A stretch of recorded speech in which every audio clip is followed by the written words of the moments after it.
நீங்க தான் ஒருங்கிணைக்குன்னு சொல்றீங்களா தான் கட்சியை நீக்கிறீங்கன்னா அவர் அப்புறம் நான் வீட்டில் போய் படுத்து கிடப்பாரா சொல்லுங்க.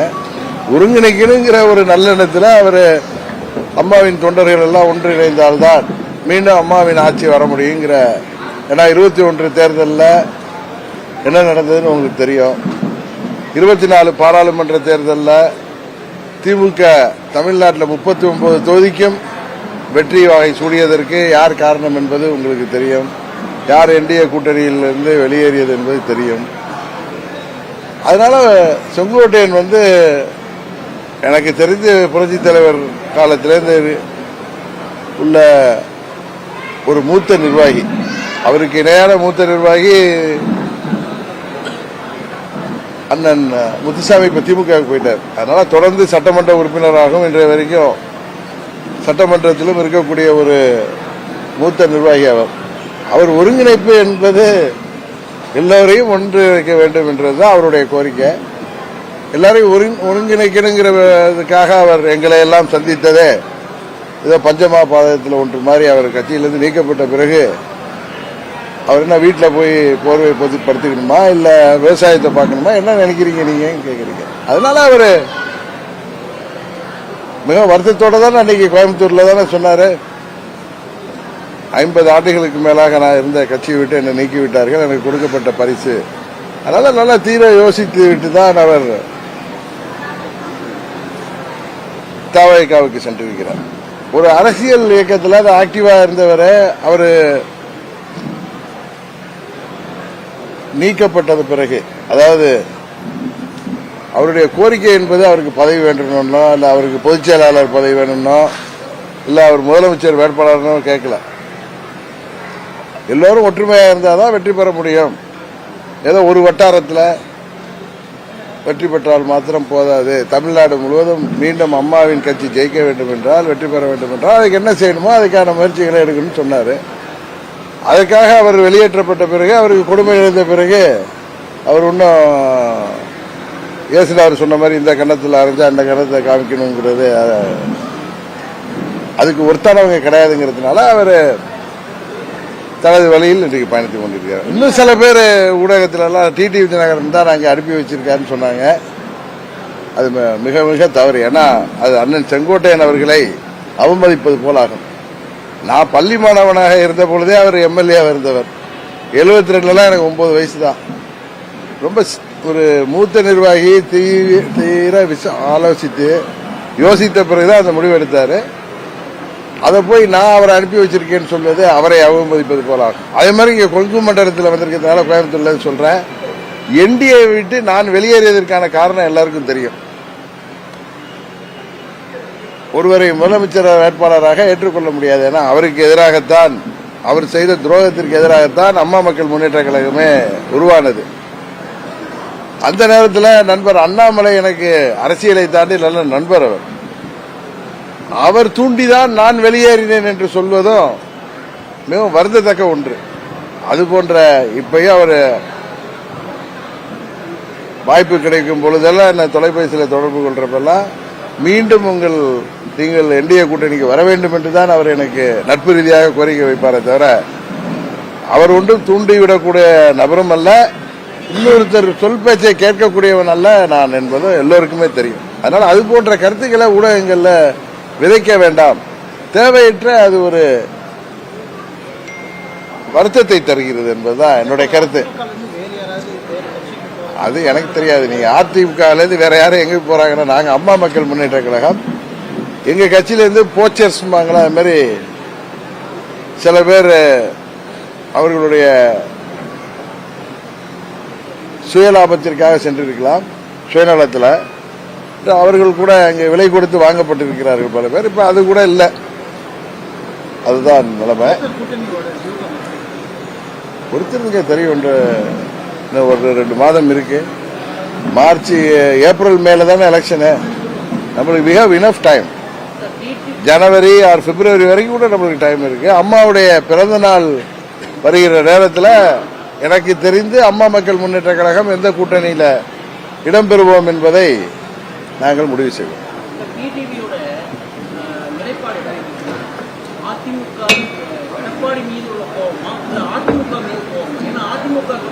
இல்ல நான் பலமுறை சொல்லியிருக்கேன். எனக்கு எடப்பாடி என்பவரை தாண்டி யார் மீதும் எனக்கு வருத்தம் இல்லை.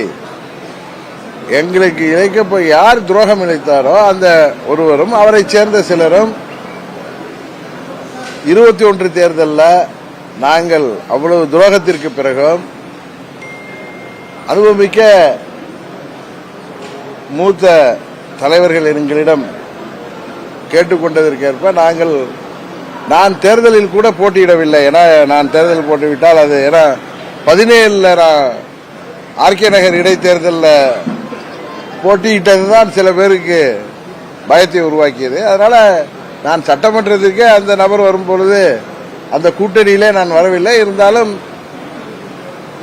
திமுக ஆட்சிக்கு வந்துவிடக்கூடாது என்பதற்காக 40 தொகுதியில் எங்கள் சுகுமார் மாதிரி, ரோஹிணி மாதிரி, அப்பாத்துறை அண்ணன் மாதிரி ஒரு 40 சீனியர்களுக்கு நல்ல வேட்பாளர்களாக 40 பேருக்கு நீங்கள் உங்கள்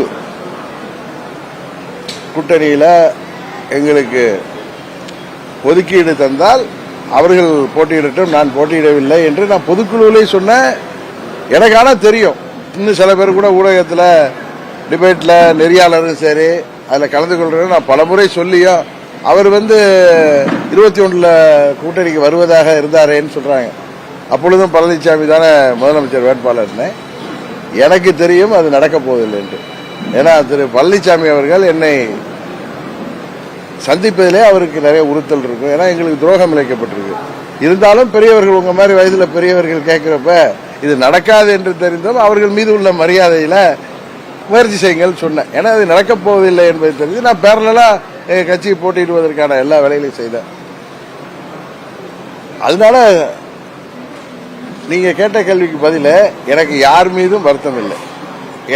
எங்களுக்கு அம்மா தொண்டர்களாகிய எங்களுக்கு பழனிசாமி ஆட்சியில் தொடர உதவி செய்த 18 சட்டமன்ற உறுப்பினர்களுக்கு அவர் செய்த அநீதியை எங்களால் ஏற்றுக்கொள்ள முடியாது, செய் நன்றியை என்றைக்கும் யாரும் ஏற்றுக்கொள்ள முடியாது என்கிற ஒரே காரணத்திற்காகத்தான் நாங்கள் துரோகத்திற்கு எதிராக இந்த இயக்கம் தொடங்கப்பட்டதே துரோகத்திற்கு. அதில் நாங்கள் தொடர்ந்து பயணித்துக் கொண்டிருக்கிறோம். அதுதான் எங்களுடைய நிலைப்பாடு. இந்த தேர்தலில் துரோகத்தை வீழ்த்த வேண்டும் என்பதுதான்.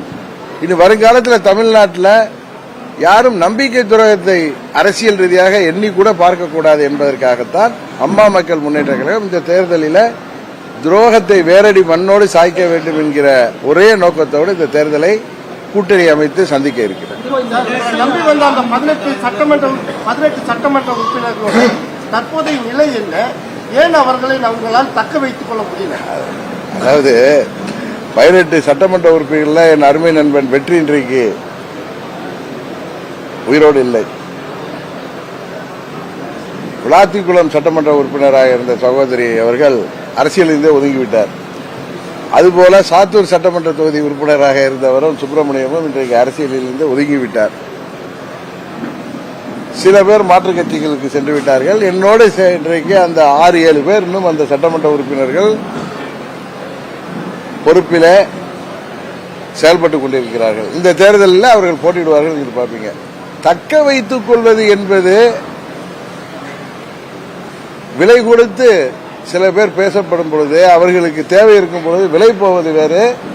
இப்ப அண்ணன் செங்கோட்டையன் வெளியேறியதும் அவர் வேறு கட்சிக்கு சென்றதும் அவருக்கு இழைக்கப்பட்ட துரோகத்திற்கு எதிராக. அதுபோல 18 சட்டமன்ற உறுப்பினர்கள் 6 பேர் என்னோட தான் இன்னும் இருக்காங்க.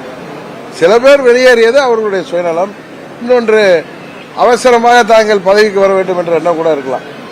அதே எண்ணம் செங்கோட்டையனுக்கும் வந்துச்சோம். இல்ல அதே மாதிரி எண்ணம்லாம் அண்ணனை நீக்கினதே நீங்க தானே. நீக்கினதுக்கு அப்புறம் அவர் என்ன வீட்டில் போர்வையை போத்தி படுத்த முடியுமா? இல்ல மறுபடியும் விவசாயத்தை பார்க்க முடியுமா? நீங்கள் அநீதி இழைக்கப்பட்ட இப்ப மகிழ்ச்சி அடைவேன் அதான் மகிழ்ச்சி அடைவேன். அதுக்கு அடுத்த கட்டம் என்ன செய்யறேன்னு பாருங்கன்னு சொல்ற மாதிரி. இப்ப நீங்க யார் சார்பா கேட்கிறீங்களோ அவர் சார்பா சொல்றேன். என்னை நானா வெளியேறல, என்னை கட்சியை விட்டு நீக்கினார்கள்.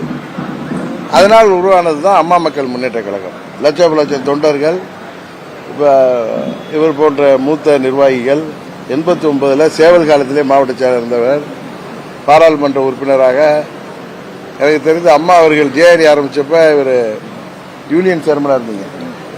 அது மாதிரி இருந்தவர்கள். ரோஹிணி வந்து நான் பேரவை செயலர் இருந்தப்ப, மாவட்ட பேரவை செயலர் 2001 சட்டமன்ற உறுப்பினராக இருந்தவர். இவரெல்லாம் புதிய இளைஞர்கள் இன்றைக்கு வந்திருக்கிறாங்க கூட. லட்சம் தொண்டர்கள் எனக்கே இழைக்கப்பட்ட அநீதியையும் 18 சட்டமன்ற உறுப்பினர்கள் தட்டி கேட்டதால் அவர்களுக்கு இழைக்கப்பட்ட அநீதிக்காகவும் நாங்கள் போய் வீட்டில் படுத்த முடியுமா, இல்லை என்ன செய்யணும்னு சொல்லுங்க. நீங்க துரோகம் இழைக்கப்பட்டு துரோகத்தை எதிர்த்து போராடுவது தான் நான் ஏற்க. அதே மாதிரி தான் செங்கோட்டையன் அவர்களும் நான் நீக்கப்பட்டால் மகிழ்ச்சி, பொறுத்திருந்து பாருங்கள் அடுத்தது என்னன்னு செஞ்சு காமிக்கிறார். அவ்வளவுதான். அப்ப அமமுகவுக்கு தலைமைக்கு எதிராக உங்கள் கட்சியில் இருக்கக்கூடிய 2ஆம் கட்ட தலைவர்கள் பொது வழியில் இது மாதிரி பேசினால் அமமுக நடவடிக்கை எடுக்குமா அல்லது அவர்களுக்கு உறுதுணையாக இருக்குமா? பொதுவெளியில என்ன கட்சிக்கு எதிராக என்ன பேசினாரு செங்கோட்டையன்? தலைமைக்கு அதான் சார் என்ன பேசினார்? தலைமைக்கு எதிராக என்ன சொன்னாரு? தலைமை பதவி விட்டு போங்கன்னு சொன்னார். அவரு தலைமைக்கு கெடு கொடுக்கிறார். அப்படி ஒரு கெடு உங்களுக்கு யாராவது கொடுத்தால் நான் அது போல நியாயமான முறையில ஒரு கோரிக்கை வைத்து கெடு வைத்தால் அவர்களை அழைத்து பேசி அதற்கு என்ன செய்ய முடியுமோ அந்த நிவாரணத்தை செய்வதற்கு முயற்சி செய்யும். நான் தான் பல முறை சொல்றேன், கிளிப்பிள்ள மாதிரி சில கூட்டணி கட்சிகளின் தலைமை காண்கின்ற கட்சிகள் நாங்கள் அவர்கள் கூட்டணிக்கு வர வேண்டும் என்று எங்களை அணுகி எங்களோடு பேசிக் கொண்டிருக்கிறார்கள். இன்னும் காலம் இருக்கிறது. உறுதியாக முறியடித்து துரோகத்தை வீழ்த்துவதற்கு எது சரியான கூட்டணியோ அந்த கூட்டணிக்கு நான் செல்ல வாய்ப்பு இருக்கிறது.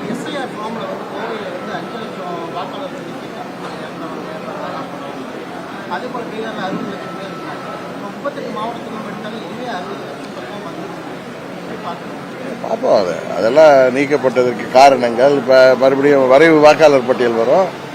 அதுல நியாயமா இப்ப உங்க வாக்காளர் பட்டியல் நீக்கியிருந்தா உங்க வாக்காளர் சேர்ப்பதற்கான வாய்ப்புகள்லாம் இருக்கு. அதனால அவசரப்பட்டு அதில் பதில் சொல்ல வேண்டாம் என்று இறந்தவர்கள், இடம் மாறியவர்கள், அவர்களுக்கான வாக்குகள் நீக்கப்பட்டிருக்கலாம்.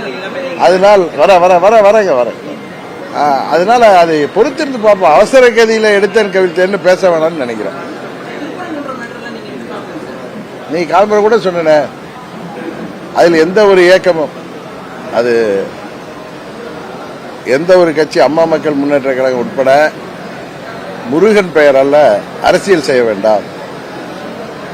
தமிழ்நாடு அமைதி பூங்காவாக திகழ்ந்து கொண்டிருக்கிறது. இங்கு வாழ்கின்ற எல்லா மதத்தினரும் சகோதரத்துடன் வாழ்ந்து கொண்டிருக்கிறோம். இங்கே நாம் எல்லாரும் நிம்மதியாக வாழ வேண்டும் என்பதுதான் நியாயமான ஒன்று. அதனால அந்த விஷயத்தில் அரசாங்கங்களும் சரி, நீதிமன்றங்களும் சரி, மக்கள் நிம்மதியாக வாழ வேண்டும் என்பதை மனதில் கொண்டுதான் செயல்படுவார்கள் என்று நான் நம்புகிறேன். அதனால எந்த ஒரு கட்சியாக இருந்தாலும் சரி, எந்த ஒரு அமைப்பாக இருந்தாலும் சரி, மதத்தை, தெய்வத்தின் பெயரை கையிலே எடுத்து அரசியல் செய்யாமல் இருப்பது தேவையற்ற குழப்பங்களை உருவாக்காமல் இருக்கும் என்பதுதான் ஒரு குடிமகனாக, ஒரு கட்சி தலைவராக எனது எண்ணம்.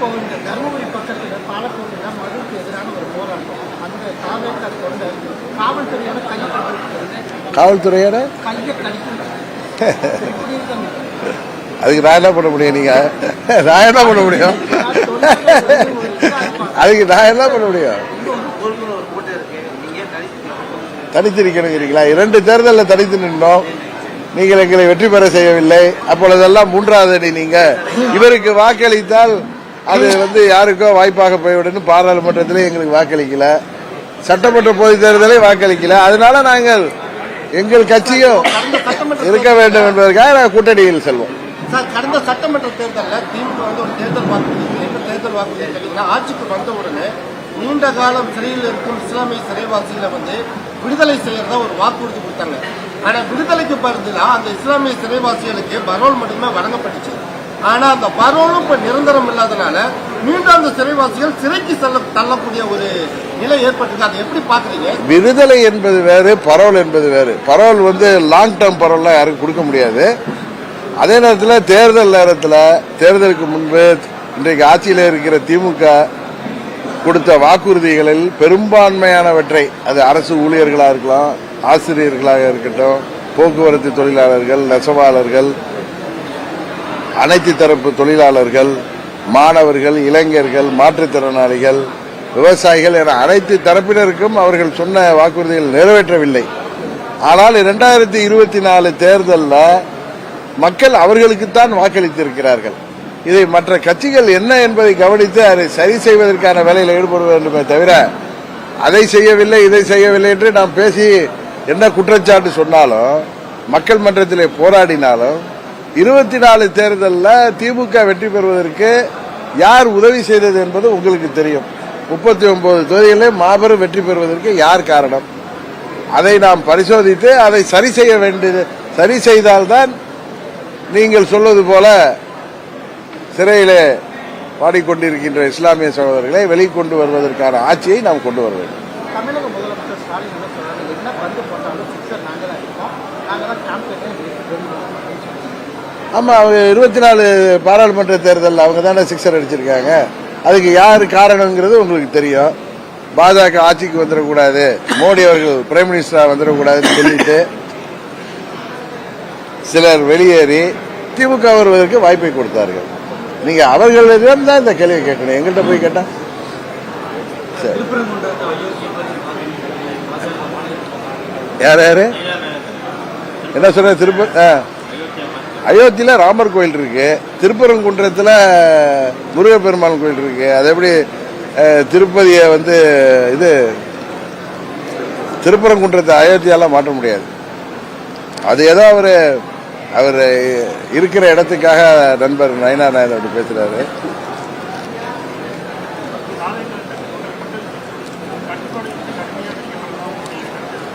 இல்லை, இப்பொழுது எல்லா கட்சிகளுக்குமே நீதிமன்றம் மூலம் வரைமுறைகள் விதிக்கப்பட்டிருக்கு.